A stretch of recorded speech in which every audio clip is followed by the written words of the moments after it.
flag at half-mast over a pit which has endured its worst day in 60 years. Good evening from Bilsthorpe in North Nottinghamshire.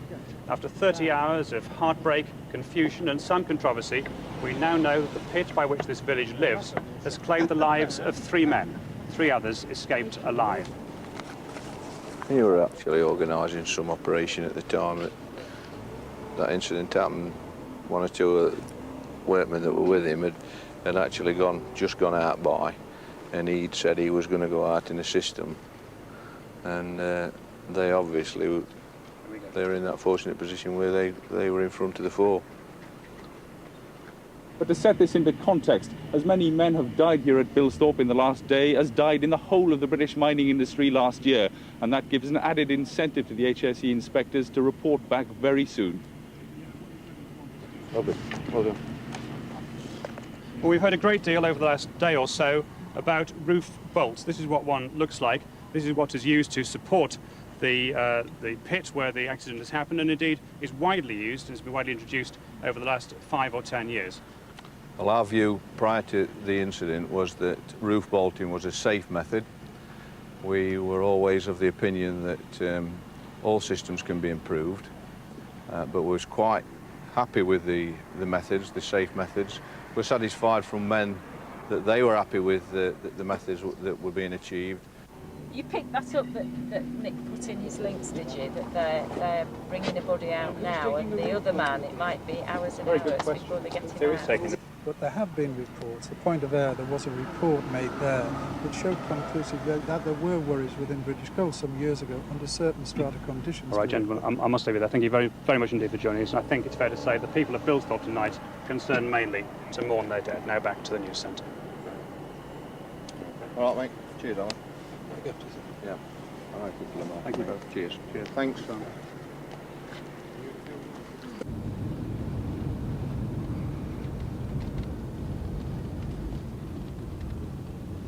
What happened there, Mick?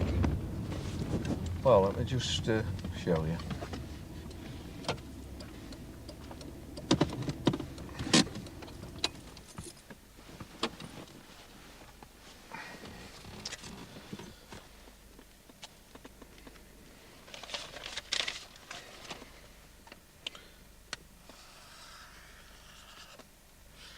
This is the old workings, the old roadway as such, where the coal has been extracted there. There were bolts in that particular area, adjacent to the fall area. This is the actual fall area where the tragedy occurred, obviously adjacent, and that's the prop what people talk about. No coal in there. That's the skin to skin, and this was just organised on bolts. So this is a separate roadway? Yeah, this is a separate roadway adjacent to the other one. No coal left in between, no pillar of coal, which people may say would hold up, obviously, as a pillar would do. Now, when the actual fall area collapsed, you'd find that this old roadway wasn't in that state. It had already collapsed, and there was an area just there where the actual rescue and recovery went. And that would be collapsed before the incident occurred. But then there would be an heavy fall that came across there and actually dropped all this area of that drawbridge roadway down, and that was something in the region of 7,000 tonnes that dropped down there with a skin-to-skin system. The other system we use in mining with the pillars of coal is obviously you have the 2 roadways there. You extract the coal from the middle there, and then you leave a pillar of coal. That could be anything, the pillar, and then you run the next coal face like this, extracting that coal, but you leave that coal in place.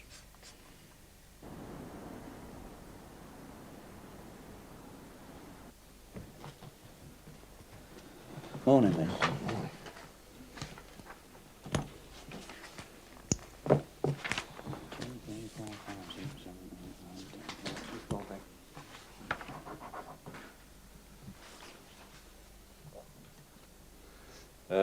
We don't know what's caused it, obviously. All we know is that 19 metres of ground held up in 45s, head in, at the front weight machine wall. That's where them 2 lads were that did get rescued. We know that there's approximately 35 metres of ground that's fell for the full width of the gate and displaced at something like 19 or 20 feet up. It's come down in one block because it's solid sandstone, you know, and there was certainly no chance of men using their hands and getting through sandstone. It just broke up in massive lumps. I think Pete Short summed it up this morning. You just couldn't believe and you just couldn't explain the horror that's down there. I've seen the photos, but same as he says, you've got to go down and see it to understand just what were there, and for it to keep a positive mind, which these rescue lads have done. You know, it must have been terrible for them. I'm now going to ask you to stand in respect for a few moments.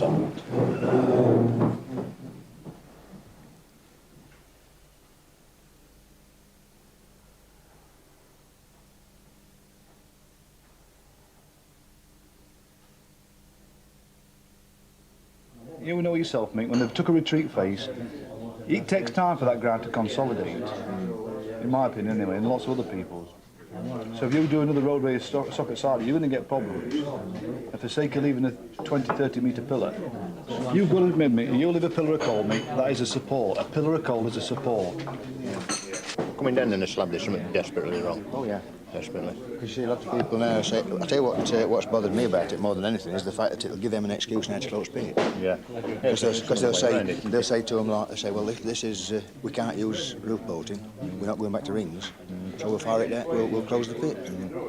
They should go all this dinner ready. You were there, aren't you? Which is come in. There's a glass of pot where I always used to have when he come home from work, and it's all there waiting. She's got his dinner cooker ready to serve up to him. She just switched it all off. Terrible. You know a bit about that, mate, don't you? I'll tell you something, I come back to our office and I sat down and cried my bloody eyes out because I couldn't help it. Same with my mate, it's exactly the same. Branch fish from Thorsby come, a lad out at band telling Mum and Dad our young one were killed at Thorsby. First weekend shit he'd ever had, 18-year-old, gone. Mum's proud and joy, my dad's apple in his eye because he went banned. Just gone, absolutely gutted him. You know, it's just tell you, the worst thing in the world, I think, is going to tell somebody. It is, honestly. Well, sister says, you can tell her. I says, not a chance. I said, that's something I couldn't do. I said, if you offered me £1 million, I wouldn't have to tell her. That's where these 2 lads were that's been actually rescued, and they built a canopy with these roof bolts and got under it because obviously with all this being down they weren't sure about the front. Fall area, edge at fall obviously. What the rescue's actually done, it's come in from side but it's eventually gone down here. Are you with me? It's come in from side but it's gone down there to get these 2 men back out by. The under manager was sort of in this area. And these lads, as they're getting young Paul out, he were near under manager.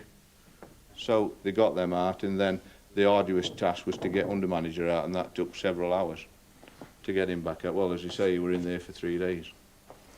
According to witnesses I've spoke to, that was first indication there's legs on this side, onto its skin, that were started cracking. Wood legs all. Wood legs, yeah. Some lads run clear when they started hearing these legs cracking.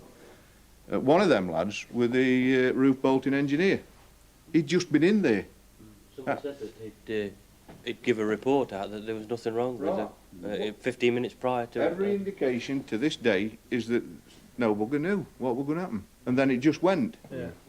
You know. So that's Paul Smith. He said it were, what did he say, people like a load of Vulcan jets setting off. The noise were horrific. Just ran. You've only got to the gobbin drop, ain't you? That's right. And you'll look at something like that magnitude. Yeah. People are saying, you know, is it right to say the bolting, we should go back to arches, etc. I think bolting, a normal in virgin ground bolting compared to skin-to-skin bolting are 2 different concepts. Yeah. I think they ought to all bear that in mind because they are. They are, in my opinion, they are, Neil, because no experience previously... Because we've got no experience long-term of bolting. But he keeps saying to me, well, tell me what's wrong with it, and I can't. Yeah. It's just here.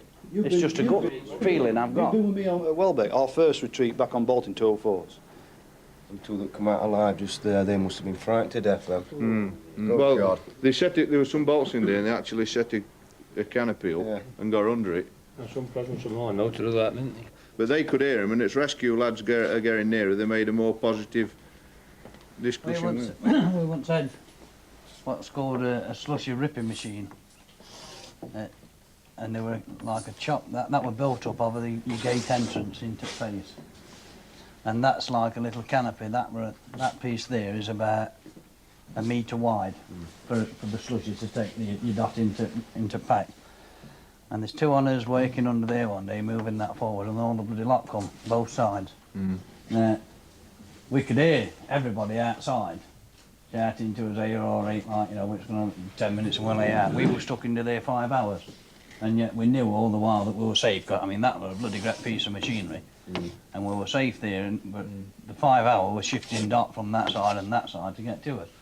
And I can assure you, it's no bloody nice experience. No. And we knew that we were all right and that we were going to get bloody out. Them poor buggers, they hadn't got a bloody clue what was going to happen to them. Right. You know, There's not many lads that were involved in that rescue thought that much about their own bloody safety. And particularly some of them that's gone in here. I think that I'm right, Anthony. Some's gone in there to drag a youth out. And there's bugger all there, nobody from rescue there, nobody from management to advise him. He's just decided he's going back in and getting hold of somebody and dragging him out. They went through. They certainly went in about that area. I think you'll find to get into him. Yeah. And we are to doubt. I mean, when they talk about heroes, he got into an area where really he shouldn't have been. I worked my way into the side on it a little bit further in, like, and everybody every now and then they kept saying, "Come back, it's coming in again."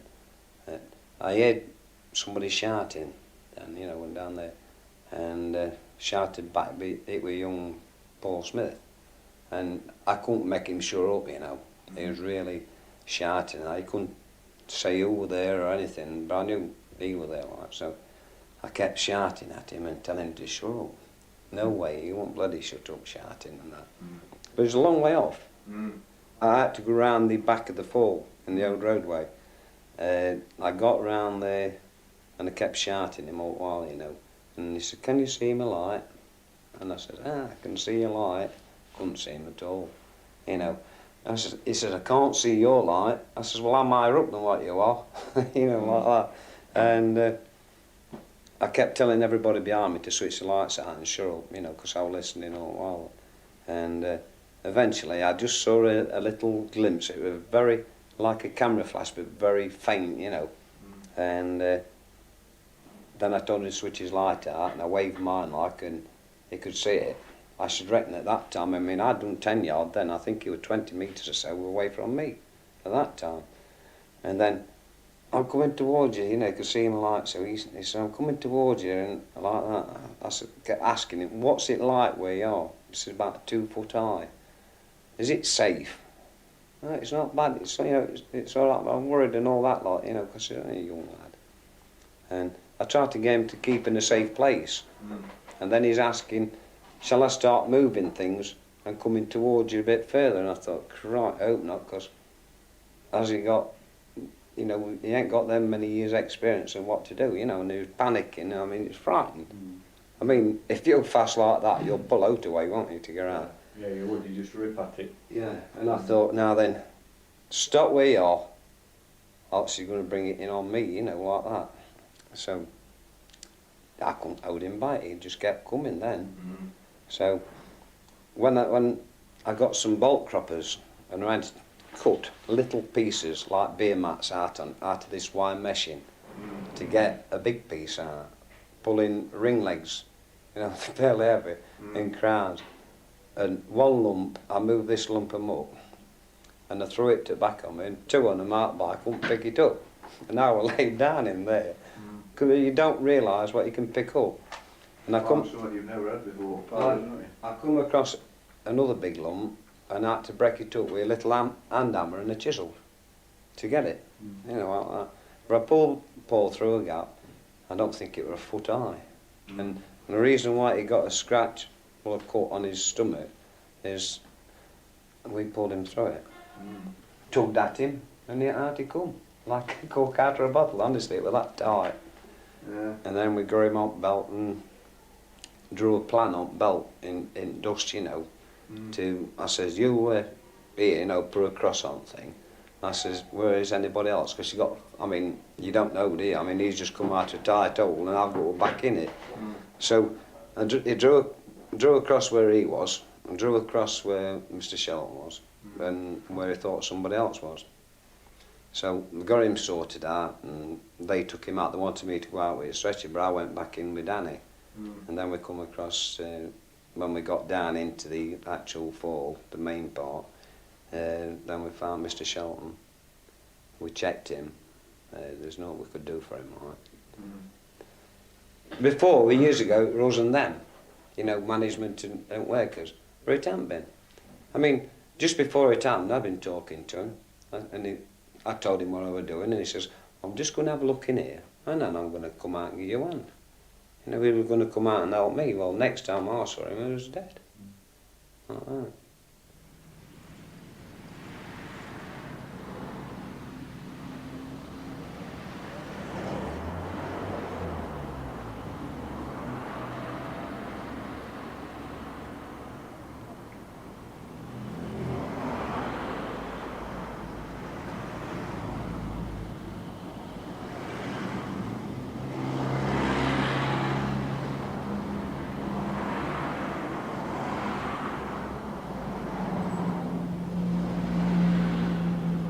Here somewhere. I think it's down there where mixed here.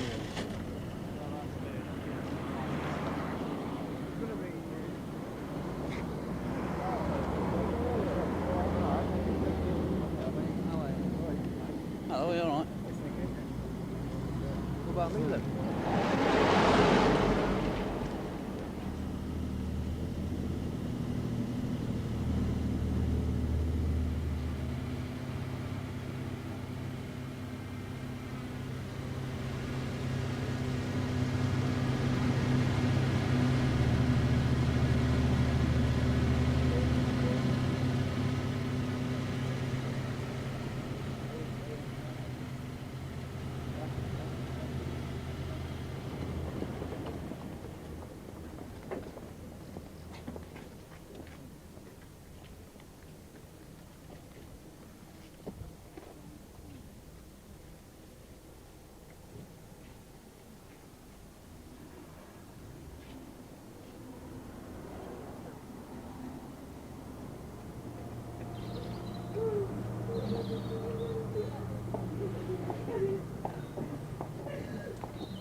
You always get a dub off if it comes to it in the end. I know there is, but there isn't time for that sort of press conference, I'm afraid.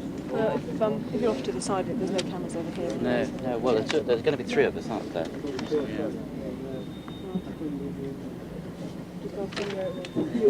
Yeah. I know it's always difficult. All right, no.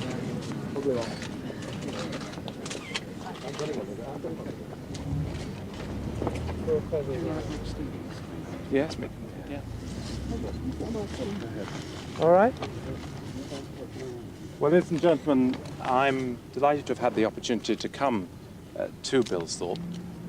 I would like to pay a very warm tribute to the courage and the professionalism of everybody who was involved in the rescue.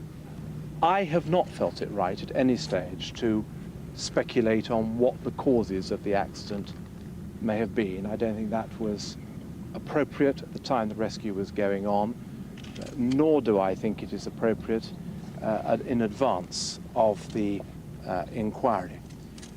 Given that the Health and Safety Executive Inspectors actually approved skin-to-skin mining techniques, which the same inspectors now seem to be saying may have caused the accident, will you be looking for resignations?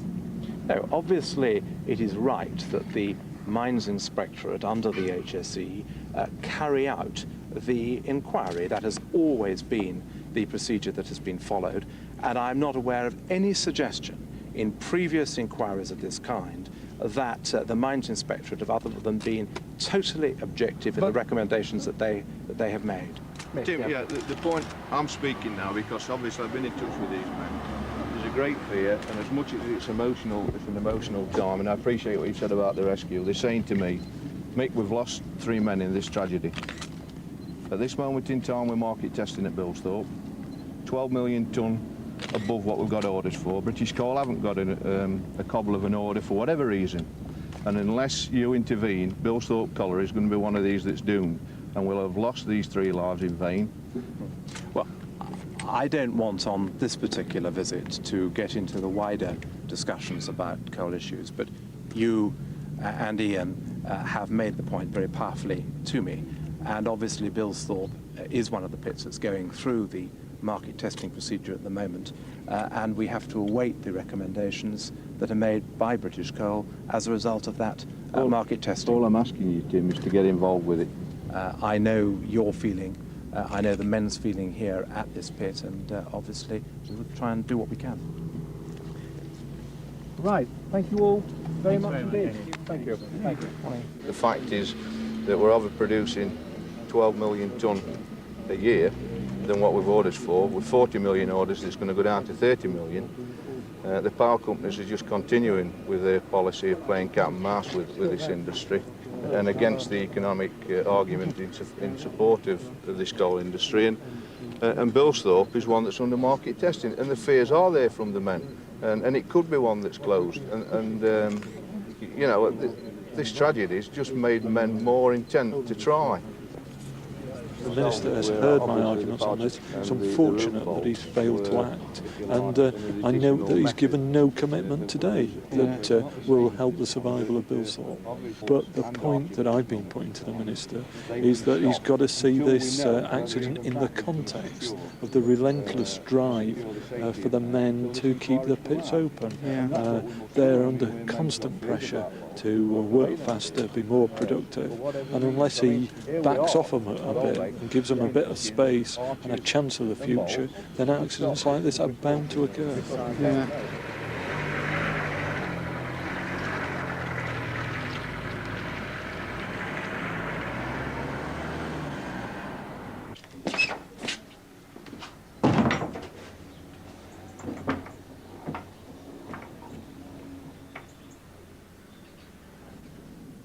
Have you ever heard the term that we used to put up on the board?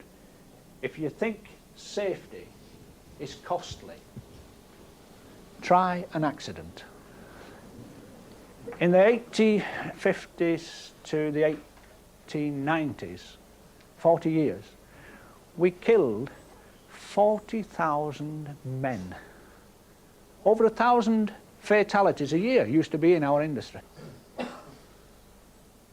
Last year we had 3 people killed, and as I say, that was that was the best record since records have been kept. This year, unfortunately, we're up above that because we've had 4 fatalities already this year. The 3 at Bilsthorpe and 1 other besides. Now you're saying just there, less pits, accident rates going up. It's not right. Pressure, unnecessary pressure put on them. You think it's unnecessary pressure? We know, not think, it's a fact. Ask any person here now, and I don't go down pit like I said. They've got to get the job done. They haven't got the time to do it. Do you all agree with this? You do? Any dissent from it? They're not talking about, so not everything, every minute of the day now, the shift, sooner or later it comes round to redundancy and what future we've got. Is it worth going on? I think what you're saying then when you couple the pressure that's then put on from management to perform, because they've still got to perform. That's right, we've got to perform. I don't agree with you, Ian. There's no pressure from management as there such. Is There's that much pressure on the... Well, a tap pit then. No, I said there are pits. When you get on about these systems being engineered differently now, that's quite correct. And the management at Calverton doesn't put pressure on men to break any rules, regulations or anything. Pretty good. But the pressure that these lads are on about, the pressure's such that they will break the rules because they know that their job's Everything's at stake, and they will break the rules. I don't think it's management that's doing it. Well, I'm not saying that the manager comes down and says, oh, you're all right, lads, you don't need to do that. Just anything like, they don't say that, don't get me wrong. Obviously, going to work under those conditions, day in and day out, not knowing what's going to happen to them. This is what we're trying to say to you, is it creates lack of concentration in what you're doing. If you're thinking about your family, will I pay my mortgage off? Do I stick it out? Will I get my redundancy? Will I come out with something or nothing? And then the pressure, obviously, to perform is still on you at the same time. That's why the accident rates are increasing again. Earlier on, I was honest with you lads, and I'd told you that I broke practically every rule there was to break for expediency. There wasn't the same pressure on me as there is on you lads, because you lads are thinking about redundancy, whether you've got a job or not. When I entered the industry, you could get a job practically anywhere. There was no unemployment. There was full employment everywhere in 1950. If you left the industry, or left the pit, you could go and get a job somewhere else, but there wasn't any redundancy money and things like that. But I do accept your point about, you know, the pressure of whether you've got a job and whether your pit is going to be open next week. But what you can do is to make sure that whatever the work that you're doing is done in a safe manner, so that you can come out of the mine. I mean, if you were killed on the ground, you wouldn't be bothered whether the pit closed down or not, would you? No. None of us would. It's not worth it. Let's live to a ripe old age, let's get the pension, let's enjoy ourselves. I'm enjoying myself at the moment, and I hope to do for the next 20, 30 years. Hope you lads will come and join me. Well, about the pressure you've hit it on the nail. That'd be nice. Where's our future? You've hit it on the nail. I don't look to next 6 months. 20, 30 years. You tell me I've got a job for 5 years and I'll shake your hand and give you £1,000.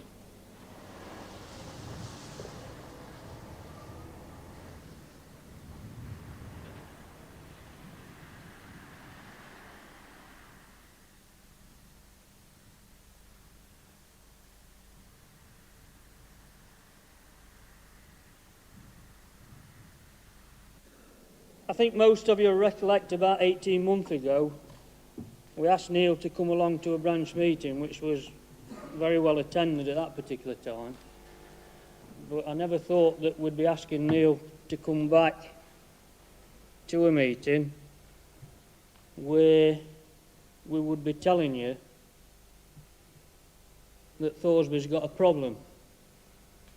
We've got a block of coal, and surrounding that block of coal, you've got Manton, Thoresby, Ollerton, Welbeck and Bilsthorpe. And Thoresby is producing the dearest coal.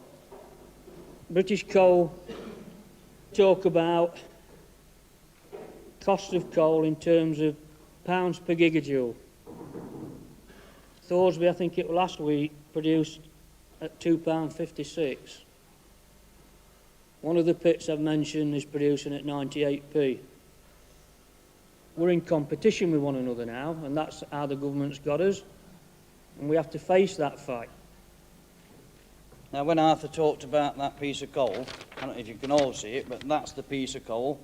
There's Manton at the top, Ollerton on that side, Welbeck here, and Thoresby at the bottom here. Manton is the cheapest coal being produced in Yorkshire at this moment in time. Now, we all know that it fluctuates. You can have a good year and a bad 3 years or whatever, and that's the situation that we feel Thoresby's in. Welbeck is probably the cheapest in this county. Ollerton's very close to it, but Thoresby is way out of line at this moment in time, on their figures, not ours, of 257. So it obviously started ringing some bells, because the attitude that Longden had got is that everything that's going wrong at Thoresby is our fault. Nothing to do with manager who plans the bloody pit. It's all down to development. We're not performing in development. We won't allow private contractors to come in, so you're shutting your own pit. My attitude is that it's all down to planning by management. But there's no doubt about it, he's convinced people up at national level that he can't get the performance in development. So what we've said is give him an incentive. Let them have a go at a different contract if they feel that they want to go on a yardage contract or a strap or whatever. Let them have a go at it. The only real future that we're going to have is if we get back to £1 a gigajoule. We've said to British Coal that we're confident with this scheme. We're confident that you people can make money out on it, and we're confident that it'll help pull Thoresby out of the mire that it's in at this moment in time. And what we've said to British Coal is that we're prepared to give it a 3 months trial. We can earn a lot of money on that incentive one phase. That's true. But the thing about it, if we have to pay that amount of money out, this pit won't survive. Because all the other pits have got the prices down. And this is why this has come up. I agree, there's a chance that we could lose out on money, but if we don't take this step now, which is going to happen anyway when privatisation comes around, we're going to lose the pit. We need to get to that position now. And that's what this is all about. You're telling this, we've got to accept this is it. This is what we're saying to you. This is a vote for our jobs. Their initial thoughts on the initial sheet on the front page was to do exactly what you've just said. To get more tons out and to pay less money, particularly to the out-buy men.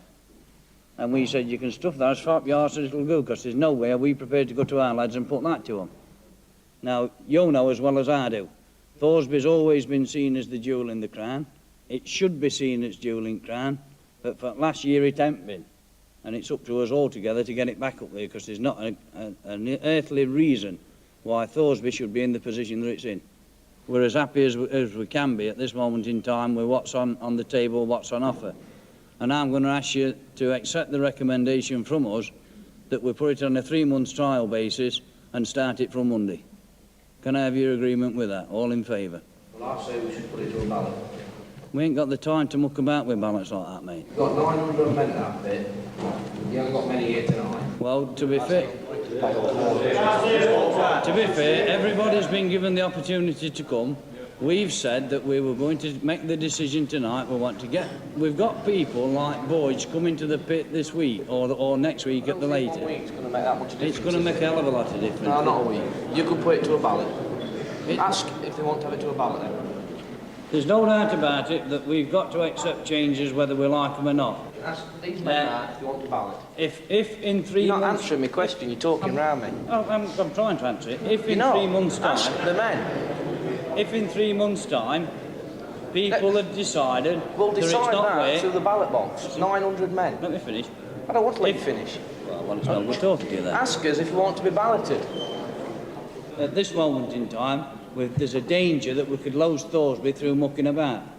That's why I don't want to put it to a ballot, because I want to go and say, we've put our side right, now put your right. In 3 months' time, it might be a different scenario completely, and we can overturn what we've done.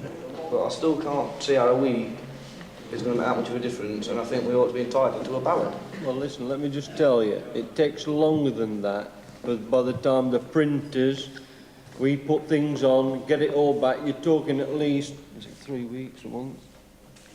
It could be, it could well. You can't set a ballot within a week, I don't believe you, Pat. Well, that's your problem. You possibly I'm could. telling you the truth. It took 3 days at Guildford Colliery to organise a ballot and close the colliery. Yeah. Why 3 weeks for this ballot? That's what I don't want to do, and that's what I'm not intent on doing. I don't want to put ourselves in a position where we're going to shut Thoresby.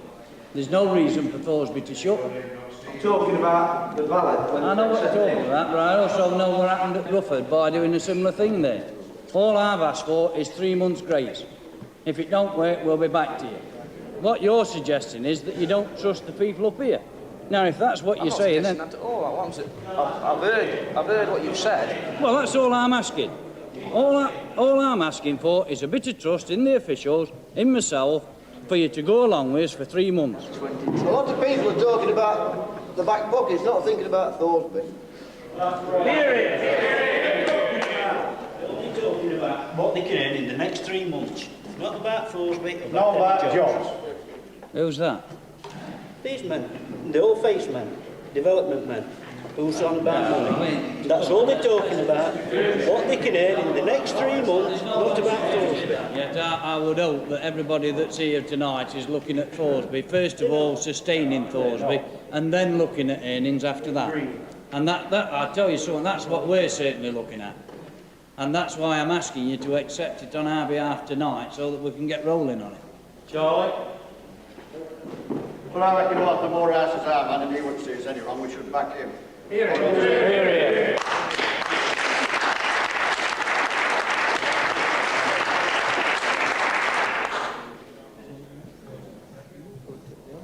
Well, all right then, if that's your view.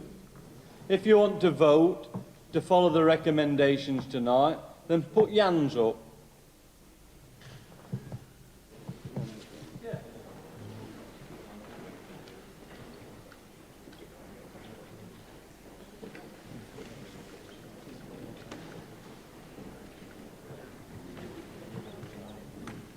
Right, thank you. Against? Is everybody here satisfied with that? Yes. Now just remember that the promise has been made that we'll look at it again in 3 months' time, we'll call a meeting, come back and let everybody have their say on it.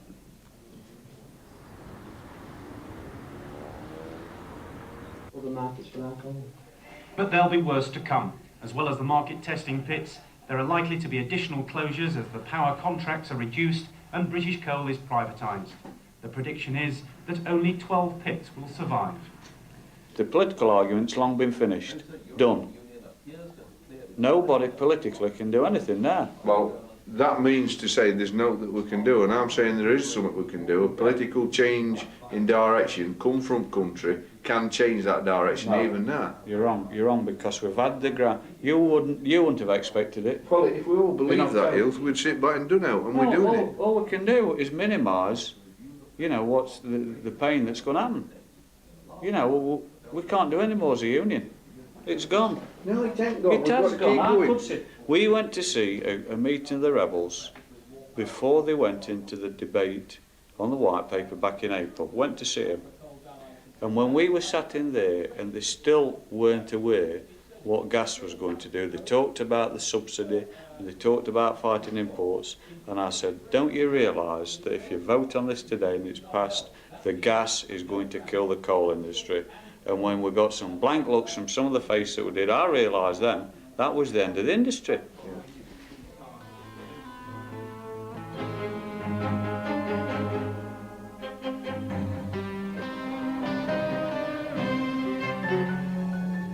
Next week's Coal follows the struggle to keep the oldest pit in the country working.